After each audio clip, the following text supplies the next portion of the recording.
Sir सबसे पहले अपना नाम बता दीजिए। मैं doctor Deepak Agrawal, professor neurosurgery, all India institute of medical sciences, Delhi.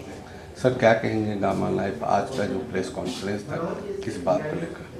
Gamma knife जो है हमारे पास एक मशीन है जो रेडियोथेरेपी या बिजली की सेक देती है और इससे द्वारा हम दिमाग के कोई भी ट्यूमर हो या लीजन हो या आँखों का कोई भी कैंसर हो उसको ट्रीट कर सकते हैं। आज के प्रेस कॉन्फ्रेंस में हम ये दिखाना चाह रहे हैं कि आँखों के कैंसर भी गामा नाइफ से ट्रीट हो सकते हैं और उनका इलाज किया जा सकता है।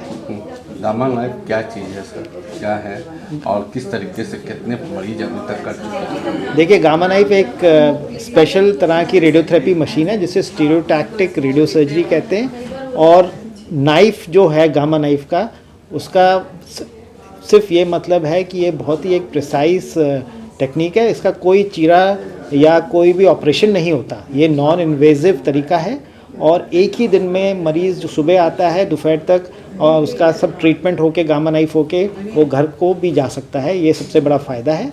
और इसमें एक स्पेशल तरीके का रेडिएशन चेम्बर है जिसमें से 200 से ज़्यादा किरणें एक फोकस पॉइंट पे जाती हैं जो हम प्लानिंग करते हैं और उसके द्वारा आसपास के स्ट्रक्चर्स को कोई चोट नहीं पहुंचती। तो सबसे बड़ा फ़ायदा ये है कि इसमें जो लीजन है या जो हमारा कैंसर है, हाई डोज उसमें एक ही ट्रीटमेंट में दिया जा सकता है। कितने मरीज अभी तक कर चुके हैं? हम अभी तक तो मेरे हिसाब से 10,000 से भी ज़्यादा मरीज़ कर चुके हैं जब से ये गामा नाइफ हमने यहाँ पे स्थापित की थी, जो भारतवर्ष की पहली गामा नाइफ थी। और पिछले साल हमने एक और रिकॉर्ड तोड़ा जो हम 1000 मरीज़ एक ही साल में ट्रीट कर सके, जो नई मशीन आई है जिसका नाम आइकन है। क्या खर्चा क्या है सर इसका? जब हमने 1990 में जब मशीन आई थी, जब स्थापित हुई थी, तभी उसका रेट सरकार ने तय किया था 75,000 रुपये और तब से लेके आज तक वही रेट चल रहा है, उसमें कोई बदलाव नहीं आया है। आयुष्मान भारत भी इसमें है? बिल्कुल, आयुष्मान भारत हो या BPL हो, सारे मरीज़ इसमें इंक्लूडेड हैं, उनका पूरा फ्री में होता है। सोर्स के लिए चलें? कितना इसका प्रसार है, क्या कारण है? तो ये आंखों का कैंसर जिसके बारे में हम आज बात कर रहे हैं, इसको यूवियल मेलानोमा कहते हैं। और ये जो आंखों में जो पिगमेंटेड लेयर होती है रेटिना के पीछे, कोरोइड, मोस्ट कॉमनली वहीं से निकलता है। और ज़्यादातर ये पाया गया है कि ये कैंसर जो है फेयर स्किन जिन लोगों की होती है, फेयर स्किन, लाइट आइज़, उसमें ज़्यादा कॉमन, वैसे तो ऐसे ही रिपोर्टेड है। बट हम देख रहे हैं कि इंडिया में भी इसके काफ़ी केसेस अभी एम्स में आ रहे हैं। तो ये इस तरह का ये जो आई कैंसर है ये लाइफ थ्रेटनिंग है और इसका अर्ली डायग्नोसिस और ट्रीटमेंट बहुत ज़रूरी है। एम्स में किस तरह का ट्रीटमेंट दे रहे हैं? तो एम्स में ऐसा है कि एक तो होता है कि जब ट्यूमर बहुत बड़ा होता है और आँखों के बाहर जाने का खतरा ज़्यादा रहता है तो हमें इसकी सर्जरी करनी पड़ती है, जिसको न्यूक्लिएशन सर्जरी कहते हैं। वो एक मतलब काफ़ी टाइम से चल रही विधि है। उसका ये सबसे बड़ा डिसएडवांटेज ये होता है कि उसमें आँखों को भी ट्यूमर के साथ साथ पूरा निकालना पड़ता है और साथ में जो है वो कभी भी जो है नेचुरल आई उसमें रिप्लेस नहीं हो सकती और कभी विजन नहीं आ सकता। बट कुछ ग्लोब स्पेयरिंग ट्रीटमेंट्स जिसको हम कहते हैं, जिसमें आँखों और नज़र दोनों को बचाया जाता है, वो भी ऑफ़र हो रहे हैं एम्स में। उसमें से एक तो है प्लाक ब्रेकीथेरेपी और वो एम्स के अलावा और भी कई सेंटर्स में जो है वो ऑफ़र हो रहा है पूरे इंडिया में। उसके भी अच्छे रिज़ल्ट्स हैं। लेकिन जो लेटेस्ट टेक्निक है जो एम्स में, जहाँ तक मेरी जानकारी है कि सिर्फ उसका जो है वो जहाँ तक वो सिर्फ एम्स में ही अवेलेबल है इस वक्त कोरोइडल मेलानोमा के लिए, वो है गामा नाइफ रेडियो सर्जरी।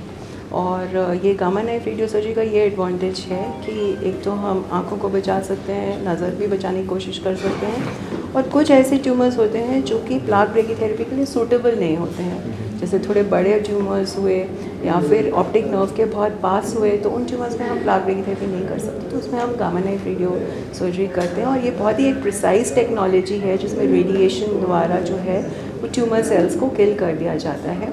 और एम्स में जो गामा नाइफ सर्जरी हो रही है वो लेटेस्ट मशीन के साथ हो रही है और उसका लाभ काफ़ी पेशेंट्स को आज के डेट में हो रहा है।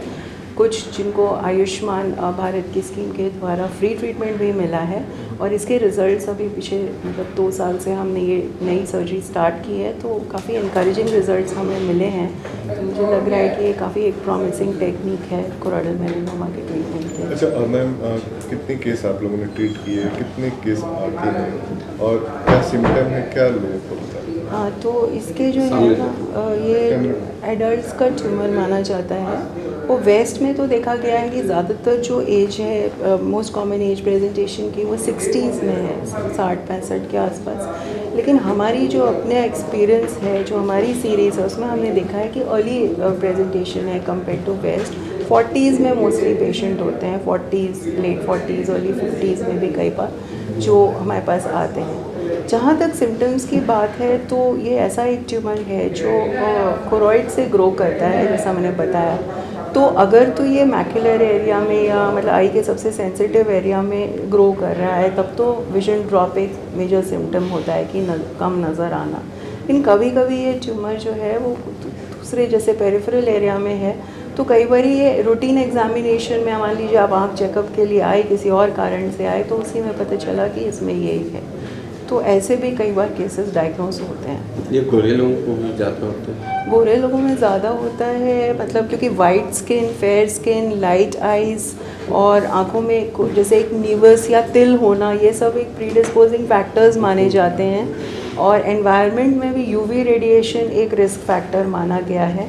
तो ये सब अभी तक रिस्क फैक्टर्स हैं जो रिपोर्टेड हैं, बट हमने जो इंडिया में देखा है, जो हमारे पास पेशेंट्स आ रहे हैं वो सभी तरह के आ रहे हैं।